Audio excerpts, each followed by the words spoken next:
Well, we live in interesting times, but I think we'll proceed to take leaders' questions under Standing Order 36. And I call Deputy Mary Lou MacDonald. Ceann Comhairle, the announcement this afternoon of the resignation of Taoiseach and Fine Gael leader Leo Varadkar brings us to a critical moment in Irish politics. The decision of who now leads government as Taoiseach must be placed in the hands of the people. The decision of who is in government must be placed in the hands of the people. And today's announcement can have only one conclusion: the calling of a general election. You have stated that it is your time to go and that you are not the person for the job. It's clear that it's time for this entire government to go, to allow the people to have their say and to allow the election of a new government. The very idea that the Fine Gael Parliamentary Party would gather in conclave to reshuffle the office of An Taoiseach, the highest office in the land, without the people having their say is unthinkable. We need a new government that will deliver the change that workers, families and communities so badly want. A government that will fix housing and, instead of going round in circles, will make sure that a generation can put a secure, affordable roof over their heads and rekindle the aspiration of home ownership for ordinary people.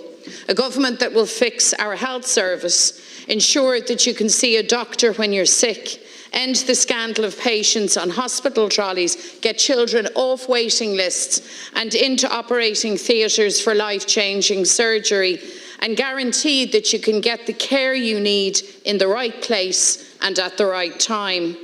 A government that will give our young people a chance, the chance of building a good and prosperous life and future here in Ireland, instead of being forced far away to seek opportunity in the United States, Australia and Canada, to achieve crucially change and build pathways home for those who so desperately want to come back. Ceann Comhairle, Ireland has changed and is changing. All around we see the signposts to the new republic that this generation is shaping, a generation determined to achieve the Ireland denied our parents and grandparents before us, not held back by the past, but rising to a modern vision of the Ireland that can be. This is a time for fresh leadership, a time for change, not just a change of Taoiseach, but a change of government and a change of direction. Tá sé in am don ahrú, ní hamháin ahrú Taoiseach, ach ahrú rialtais, agus ahrú tro don tír. Fine Gael have been in government for far too long. Ireland had one of the highest rates of home ownership in Europe when Fine Gael came to office in 2011. That has now collapsed. They have failed on housing, on health, and failed to tackle the cost of living. They're out of touch, have run out of ideas, and have run out of time. Another Fine Gael Taoiseach is not what people want. Fine Gael, Fianna Fail and the Green Party, this government has now run out of steam and run out of road. So rather than limping on in a caretaker capacity, go to the Phoenix Park and ask Uachtaráin hÉireann for a dissolution of the Dáil, and let's go to the people. They decide who leads. Thanks very much, Deputy. Just to be clear, I have resigned as Fine Gael President and Leader today. I haven't resigned as Taoiseach, but that will follow. Our constitution, and it is the people's constitution, is very clear on this. The office of President is directly elected. The office of Taoiseach is not. The office of Taoiseach is elected by this Dáil, which is elected every 5 years. And it's not unprecedented for the Dáil to elect a new Taoiseach during its term. That's how I succeeded Enda Kenny. That's how Brian Cowan succeeded Bertie Ahern. It's how Jack Lynch succeeded Sean Lamass, and indeed there are many other examples in our 100 years of democracy where a Taoiseach changed without there being a general election. We even have one example where an entire government changed, and that is when John Bruton became Taoiseach after Albert Reynolds. So there's nothing unusual about any of this. It is in our constitution, the People's Book, and has happened historically on many occasions. The three party leaders met last night, my good colleagues and friends, Micheál Martin and Damon Ryan, and it is our view that this government goes on. This is a Dáil that was elected by the people. This is a government that was elected by this Dáil in two different formats. And this is a government that has a programme for government that will continue. And rather than having an election will happen in due course, but rather than having an early election, we want to continue to focus on the issues that are at hand, like housing, for example, like the cost of living, like managing migration better, like our health service, and also law and order. And just in relation to the issue of housing, Deputy, again, the misleader strikes again. Home ownership in percentage terms is not far off what it was in 2011. In absolute terms, it's higher. 1.2 million people in Ireland now own their own home. Have a look at the census. You may choose or not to choose for not stated, but the percentage of home ownership has been in the high 60s in 2011. It's much where it was then. We are getting on top of the issue of the cost of living. Inflation is coming down. We now see incomes rising faster than prices are, which means real living standards are improving again. And we're seeing energy bills fall, and we will see, I believe, interest rates fall during the course of the year, which we welcome to a lot of people, particularly those who have mortgages. And in the health service, we see now, for the first time in a very long time, waiting list falling, 2 years now in a row, and we intend this year to be the third year. So the work of government goes on. A political party is always bigger than any one man or woman, and a government is always bigger than the person who leads it.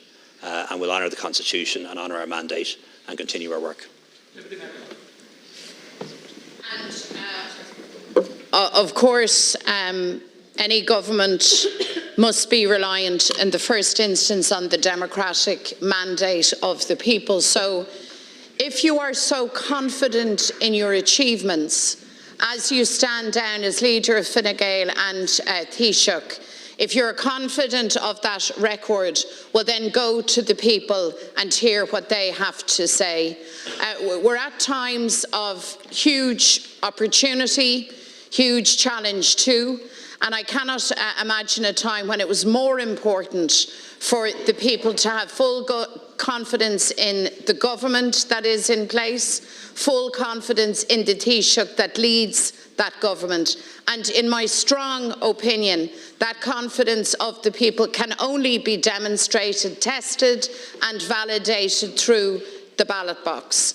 And so I put it to you again, that rather than limping on, and rather than passing the office of Taoiseach amongst yourselves again, the correct democratic route at this point is to go to the people, put your record before them, and all of us to ask them in a spirit of humility who should lead. That is the democratic way to proceed. Deputy, there's very little humility in any of your contributions, very little. You possess many qualities. Humility is definitely not one of them, Deputy MacDonald. And as often you are a master of misinformation. There will be a general election within a year. There has to be. I spoke to the President today after I made my statement. I look forward to seeing him in the next couple of days or couple of weeks as appropriate.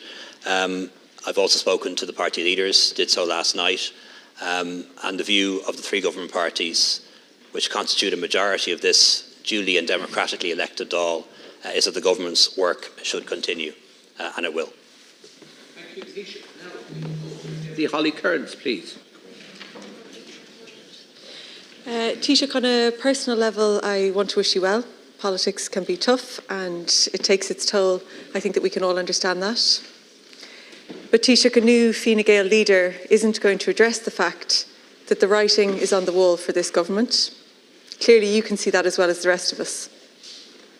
Throughout 14 years in office, Fine Gael have failed to tackle the major issue facing this country.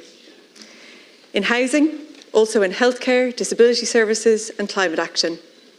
Another Fine Gael Taoiseach isn't going to address any of this, because if we're going to address any of these issues, we need a change in approach. At this point, 4 years into the government's term, the Taoiseach stepping down doesn't instil confidence in the public in the future of this government. And it's clear that this government don't believe the public have confidence in them either.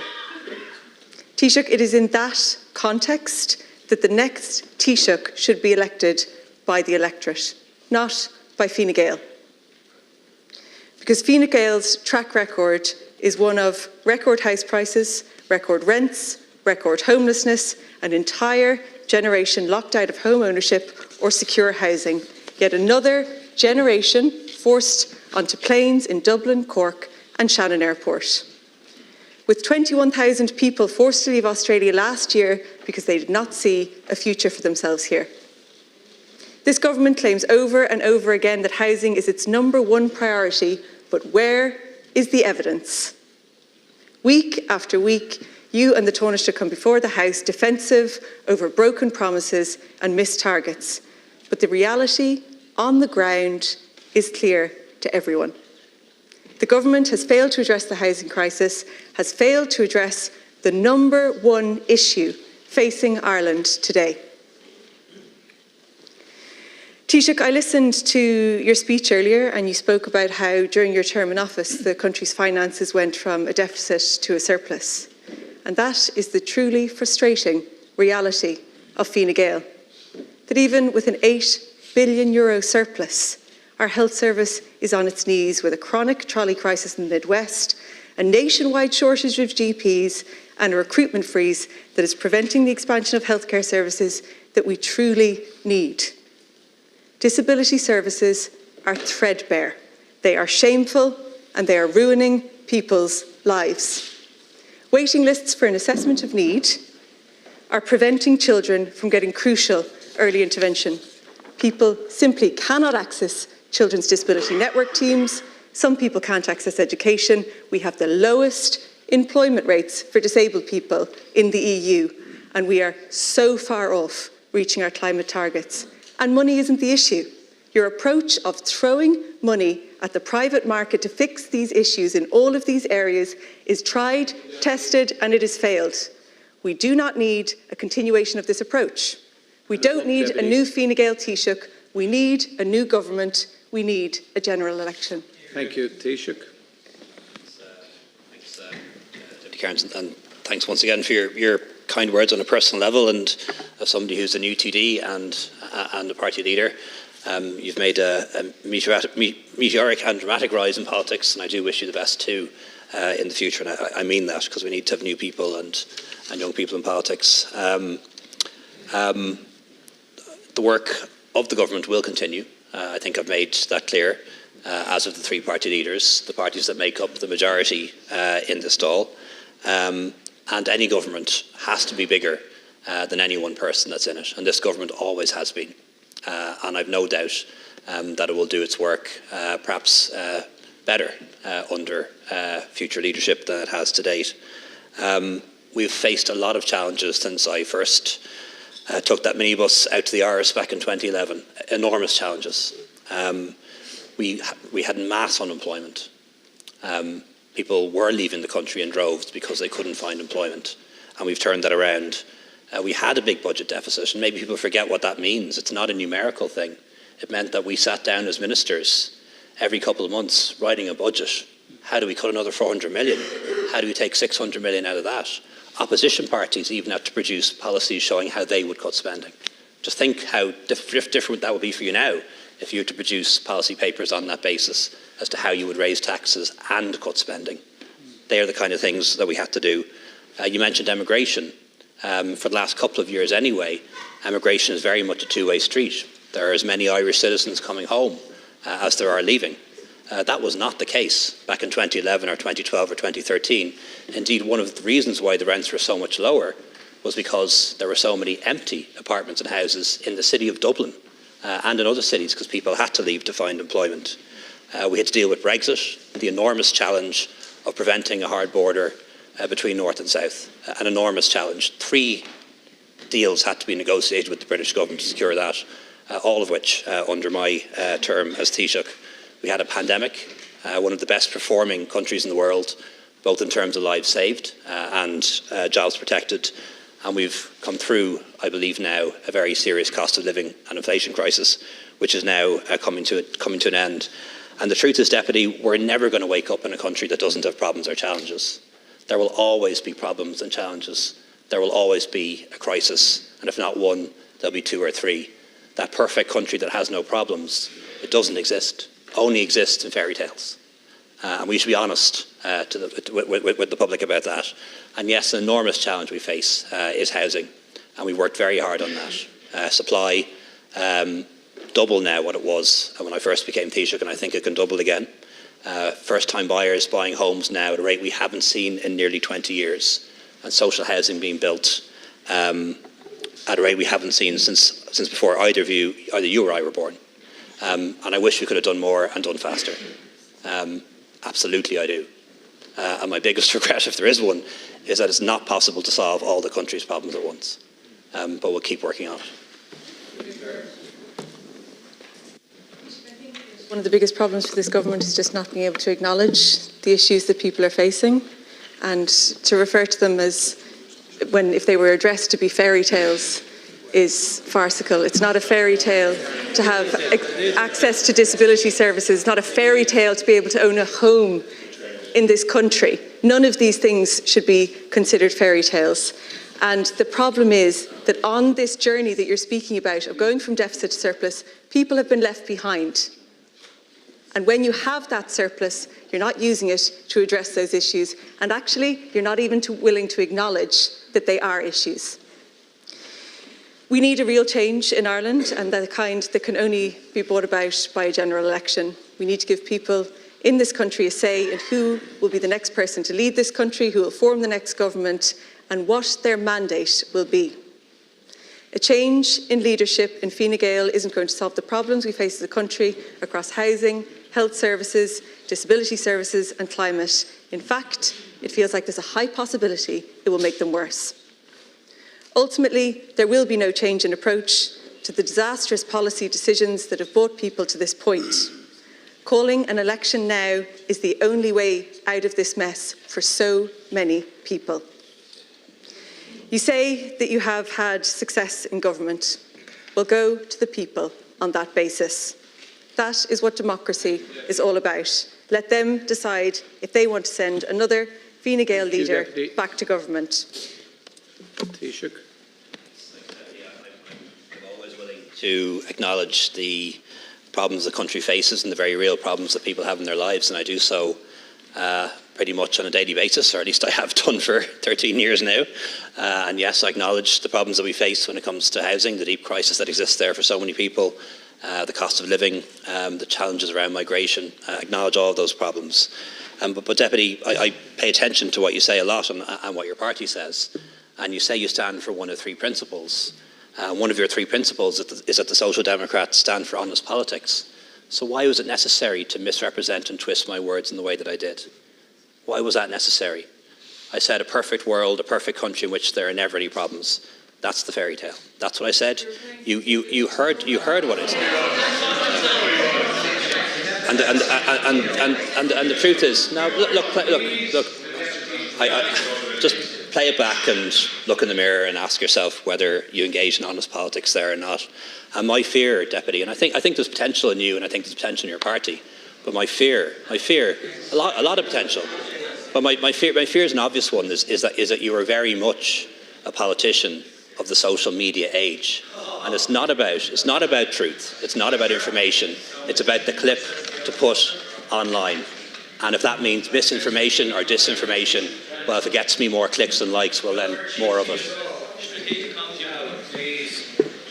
We could return to order, please, for Deputy Boyd Barrett.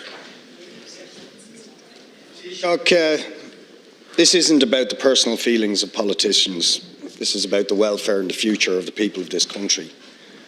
And your unexpected decision to signal that you're stepping down as Taoiseach bears all the signs of a government that has lost confidence in itself because it knows it has lost the confidence of the majority of people in this country. We don't need a shifting of the deck chairs on the Titanic. We don't need an internal election in Fine Gael. We need the people to decide. We need a general election. Hear, hear. That is the democratic thing to do. And you say that we think, in the opposition, that things should be perfect. No, we don't. We know perfection is not possible. But I'll tell you what we do think. In one of the richest countries in the world, we think it is shameful that we have the worst homelessness crisis in the history of the state that gets worse week in, week out, month in, month out. 4,000 children living in homelessness. 13,500 people homeless. 68% of our young adults forced to live at home with their parents when they want to live independent lives. And that's not exactly fun for the parents either. Or the shocking numbers of vulnerable children with special needs and their families waiting for assessments and basic services. The failure of this government to provide them will have an absolutely detrimental effect on their future chances in life. Or the fact that 1 million people are on public healthcare waiting lists of one kind or another, looking for healthcare. 638 people on hospital trolleys today, when they should have hospital beds. And of course, the return of mass emigration, because young people coming out of college, coming out of school, have lost confidence that there is a future for them in this country because the government can't do the most basic thing of provide them with a secure and affordable roof over their head. How damning is it in one of the richest countries in the world that tens of our thousands of our young people now believe there is no future for them in this country? They have the right to decide who leads this country. Not Fine Gael, not Fianna Fail. You've had your chance. Now let the people decide and give them a general election because it is their welfare that matters. Hear, hear. Taoiseach. Thanks, Deputy. Just once again to restate, the government has the confidence of the Dáil and it will continue its work, albeit under a new Taoiseach and under a new leader of my party. Obviously, leaders of the other parties will remain the same. And the government will focus on the work at hand. And I acknowledge the appalling scourge in our society that homelessness is and how shameful it is. I also acknowledge the complexity of the problem and the different causes underlying it, which are varied and are certainly about a lot more than the availability of housing stock. And you just need to read the reports and the information to know the number of different causes and the complexity behind it and how difficult it is to deal with. We're doing the best we can on it, particularly by ramping up social housing to levels we haven't seen since the 1970s, and then particularly through programmes like Housing First, understanding that for some people who are homeless, it's housing first, but you need the wraparound supports as well. And those are the things that work most successfully, and those are things that have really been pushed by this government and the one that precedes it. You're right, Deputy, to say there are far too many people on waiting lists, but what you didn't say is that the number of people on waiting lists has fallen now for 2 years in a row. And this will be the third year in which waiting lists fall. And that's bucking the trend of what's happening north of the border, in Britain, and across the Western world. And that actually is not something to be diminished or discounted or reduced to nothing. You're wrong to say there's a return to mass emigration, Deputy. That's just not the case. There are lots of people leaving. There are lots of people coming back. And for most of the past 3 years, we've had roughly the same number of people who are Irish citizens returning to Ireland than we've had leaving. It's a different world. People are mobile. And they go and come for all sorts of different reasons. When it comes to people from other parts of the world, we have immigration. Many more people choosing to come here from Britain, from the rest of Europe, from other parts of the world, to work, to study and build their lives here. And those are the facts, Deputy. And I think most people know they're the facts. In relation to young adults, the correct statistics, and I appreciate there are lots of young adults living at home who don't want to be, want of their own home or want to be able to afford to rent. But the correct figures are that 13% of adults live at home. That's 1 in 7 adults live at home. That's a big group. It includes people who are 18 and 19. It includes people who are at home for all sorts of different reasons. It's roughly the same as 2016 and 2011. It hasn't increased. The figure you used of 68% of young adults living at home is incorrect. It comes from Eurostat data that has since been corrected, and the correct figure for that age group is 33%. Taoiseach, you see, the bit that you don't point out is that when we face this ever-worsening homelessness and housing crisis, when we face the fact that the house prices and rents in this country now mean the most basic thing people need to operate in our society, an affordable roof over their head, is out of the reach of the vast majority of working people. When you look at the chronic state of our health service, when you look at the understaffing and resourcing of special needs, our failure to vindicate the rights of people with disabilities and carers, when you look at all that hardship and all that suffering, the other side of the coin is record profits for the corporations. Vulture funds and wealth asset management companies making a fortune. Property developers and property speculators profiteering off the back of other people's misery. That is the other side of the story, and that is the legacy of Fianna Fail and Fine Gael priorities. Always privileging the profits and the interests of those at the top, while hundreds of thousands of young and working people and vulnerable people suffer. Thank you. That's the reality. And that is why the people, not Fine Gael, should now decide who leads the next government, because those problems are too urgent and pressing to be left up to the people who have failed our society. Taoiseach.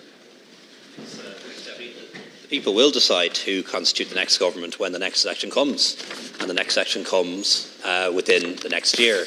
In the meantime, the current Dáil should continue to do its work, and the current government will continue to do its work, focusing on the issues that you mentioned, like housing and health and law and order, and so many other issues. And I know we have a very deep and very real housing crisis that people experience in so many different ways. It's driven by a number of factors: a rising population, a growing economy, and a prolonged period in which very little housing in the country was built because the banks were bust and the sovereign had no money to spend. And we are now finally seeing real progress. I see it all around the country, the number of new homes being built. Travel your route out to where you live regularly, you can't not see them. Homes and houses being built all over your constituency. We see record levels of investment in social housing, and most encouragingly now, we're seeing 500 individuals and couples now every week buying their first home. And that is so encouraging to see. But it's not enough. And the last thing that's going to change that now is spending the next month or 2 or 3 or 4 or 5 having an election and trying to put together a government. The government needs to focus on its work of increasing housing supply and improving affordability. Deputy Catherine Connolly, please. Guillaume Gatra Earth. Leis an céad céim eile I do thora síl, agus in anó nach nénti me leat forward an ama hatni se lo mi goni go raibh tú díreach gunta le do cuid freagri. Maidir leis an ceiste tá aga miniu banan sé leis an scéim cúteamh a dógar aniu do daoine do guine a cha tréimhsí in instituti Mórachas agus Lenny. Taoiseach, my question today relates to the scheme, the compensation scheme that was announced today in relation to the people who spend time in mother and baby institutions. And I use the word institutions because they certainly weren't a home. And almost 10 years later, your government and your minister has utterly failed to bring in a scheme that's fair and just. Back in 2014, it was announced that there would be a commission of investigation. Enda Kenny at the time, on the 10th of June, said, this is an issue for Ireland because if it's not handled properly in many ways, Ireland's soul will lie, like the babies of so many mothers, in an unmarked grave. It is important that we get this right. Almost 10 years later, we've made an utter mess out of it. And that mess started with the Commission of Investigation, the failure to give the report to the survivors, the fact that it was leaked, the fact that they were told to download it, then and so on, the Commission itself that says the evidence of survivors was contaminated. And 10 years later, a year after we said we bring in a scheme that's exclusionary. Excludes all babies, all people who spend time less than 6 months. It is restrictive in every way possible. It is based on business and cost and has absolutely nothing to do with justice and what is right. And if I was to give out to you today and criticise you, it would be for your policies.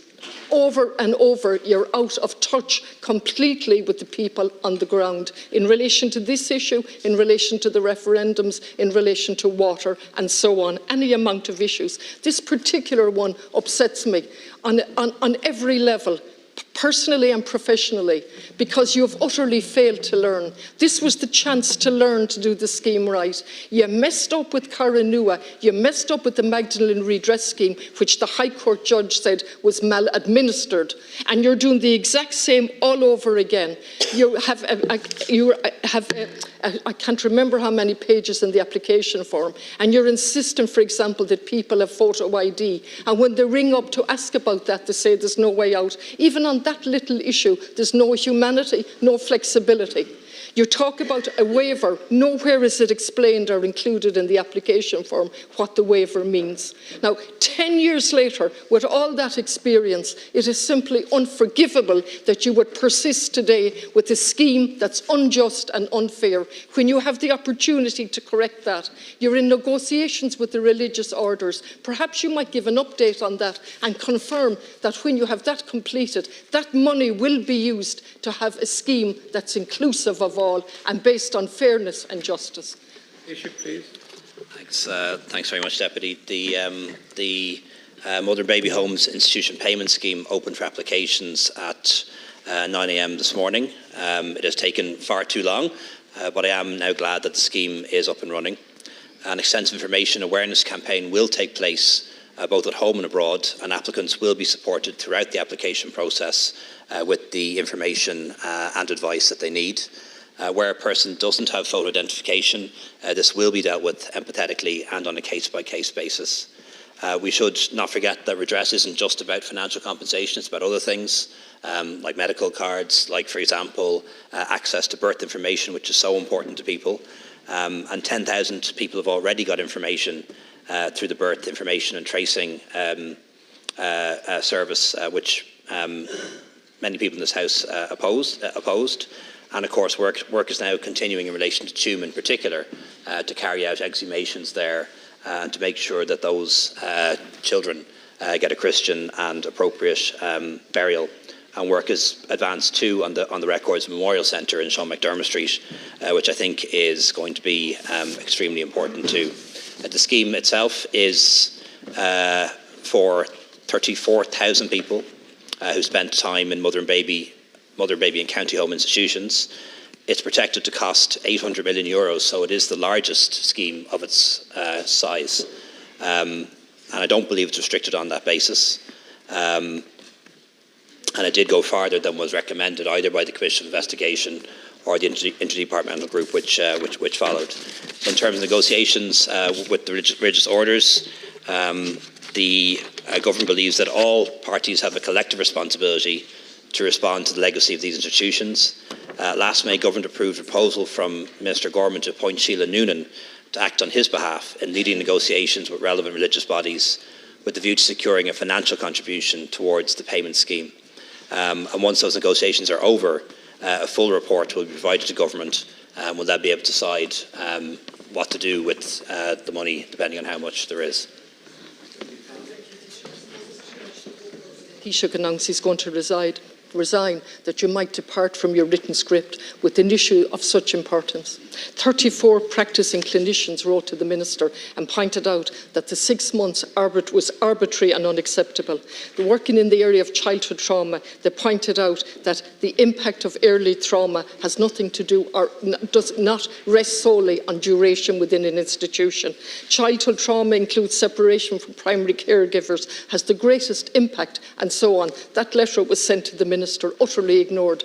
I've stood up here tongue-in-cheek, but actually serious, saying to Deputy Sherlock, with his baby, he wasted 6 months getting up at night time because according to your scheme and the Minister's scheme, the first 6 months are a tabula rasa. We simply waste our time mothering our babies for 6 months because it doesn't matter.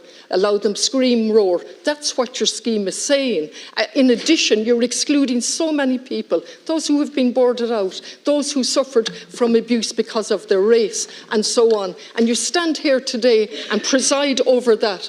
An intelligent government would learn from their mistakes, and we've had any amount of opportunities to learn from our mistakes. And bearing in mind what your previous Taoiseach outlined, Enda Kenny, you might today, in your parting words, say this scheme is unjust. It's a start, but it needs to be changed, and we will clearly look at the report from Sheila Noonan to use that money to make the scheme inclusive. Thank you.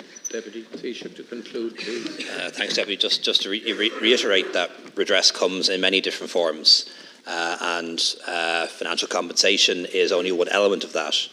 There are more aspects to it than this. The overwhelming priority and need which has been expressed through extensive engagement with survivors is access to records, information about their birth and their early lives, and about 10,000 people have already received that information. With more to come, and I'm glad that that's been possible.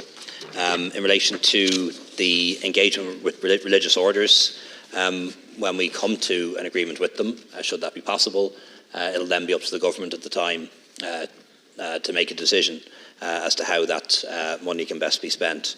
When it comes to the medical cards, the legislation underpinning the scheme provides that anyone who spent 180 days or more in one of these institutions is eligible for health supports in the form of an enhanced medical card, and we're keen to press ahead with that without any unnecessary delay. Thank you very much, Taoiseach. That concludes Peter's questions for today. Just before moving to the order of business, Taoiseach has asked that we acknowledge the passing last week of the late Charlie Bird. Taoiseach. Thanks, Concord. I just want to take